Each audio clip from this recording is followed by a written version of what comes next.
Okay, Pedro, I'm going to show you, send you a link to this graph too so you can play around with it. But let's see if I can talk you through it. The problem you're having understanding is why when you have a function like f of x equals x, or any other function for that matter, if you do something to the x, like subtract a value of b, which I'm using this slider for here, there's a b value, that it actually moves the graph in the opposite direction of the sign in front of the b. So if you subtract b, it actually translates the original graph, or the parent function, to the right. Now, why is that? So this black line right here is the y value that's generated by f of x. So when a is 3, which is this point right here, the y value is also 3, because when I put 3 in for x, y is 3. If I change the 3 to something else, like 6.6, the y value is 6.6. So the question is, what if I subtract 8, this b value, from x, where do I have to go along the x-axis before I get the same y value that the original parent function generated? In other words, I want to move to the right. I want to move to some point on the x-axis so that when I plug in x minus 8, I still get a 6.6. And I'm going to highlight this function now. There is h of x equals f of x minus b, which in our case is x minus 8.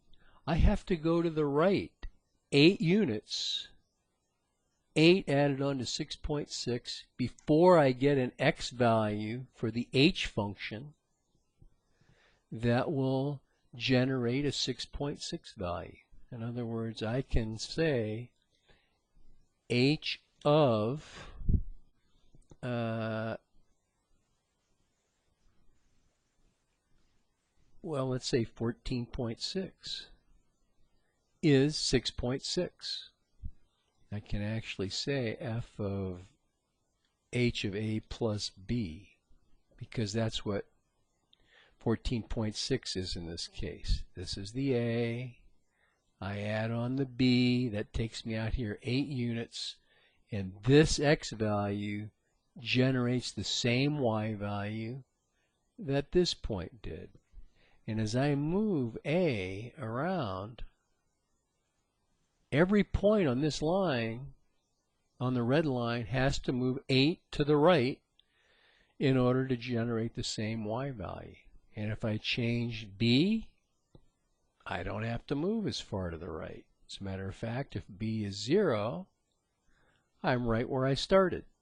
But as I start subtracting a b value from the original x, I have to move to the right in order to generate the same y value. And I can change this function to anything I want. I'm going to get the same behavior. If I change this to x squared, I've got a let me pause the video. Couldn't figure out there for a second why f of a disappeared, because when a is 7, x squared is 49, so we're way up here. So let me change a back to like 1.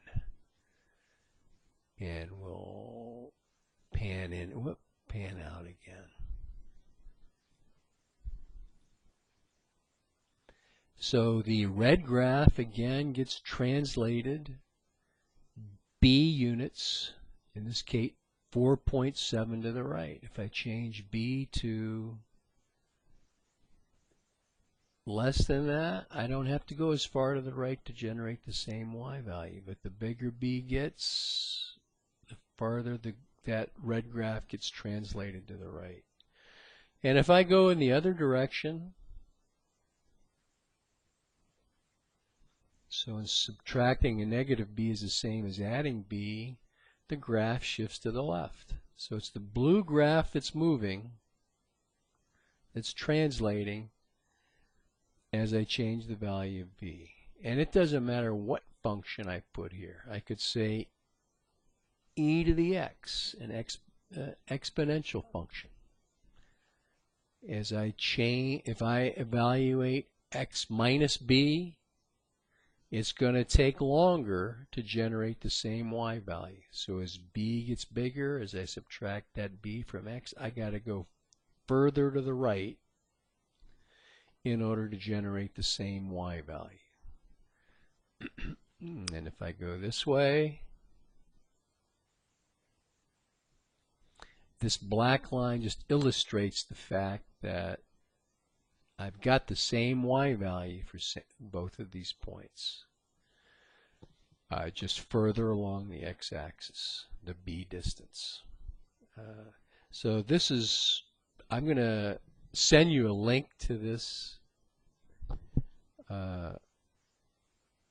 Desmos graph, so you can come in here and change the function to anything you want. You can change it to x cubed minus 4. And if you want, you can hide this for a second. Whoops. Yeah, hide the blue graph. You can go down in here and hide anything you want to, like these guys. But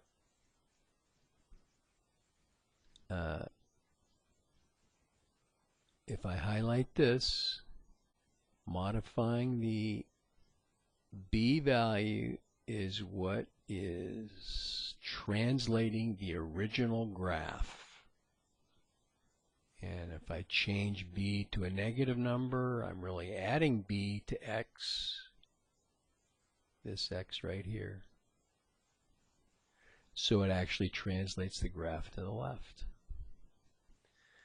Okay, now that still might be hard to explain, or understand, but I think if you